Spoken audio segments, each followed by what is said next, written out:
আপনি কি জানেন মহাকাশের গভীর অন্ধকারে ভাসছে এক বিশাল পানির মেঘ, যেখানে পৃথিবীর সমস্ত মহাসাগরের তুলনায় প্রায় 140 ট্রিলিয়ন গুণ বেশি পানি রয়েছে।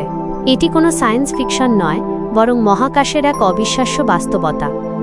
পৃথিবী থেকে প্রায় 12 বিলিয়ন আলোকবর্ষ দূরে একটি কোয়াসারের চারপাশে এই বিশাল জলীয় বাষ্পের মেঘটি খুঁজে পেয়েছেন বিজ্ঞানীরা। এর মানে হলো আমরা এখন যে পানিটি দেখছি তা আসলে 1200 কোটি বছর আগের মহাবিশ্বের প্রতিচ্ছবি। এই পানির ভাণ্ডারটি এতই বিশাল যে এটি পুরো একটি গ্যালাক্সিকে কয়েকবার ভিজিয়ে দেওয়ার ক্ষমতা রাখে। কিন্তু অবাক করা বিষয় হলো এই পানি তরল বা বরফ অবস্থায় নেই, বরং প্রচণ্ড উত্তাপে এটি জলীয় বাষ্প হিসেবে মহাকাশে ছড়িয়ে আছে। এই কসারটি সূর্যের চেয়ে প্রায় 20 বিলিয়ন গুণ বেশি শক্তিশালী শক্তি নির্গত করছে, যা এই পানিকে বাষ্পীভূত করে রাখে। বিজ্ঞানীদের মতে মহাবিশ্বের সৃষ্টির শুরুর দিকেই যে পানির অস্তিত্ব ছিল, এই আবিষ্কার তার সবচেয়ে বড় প্রমাণ।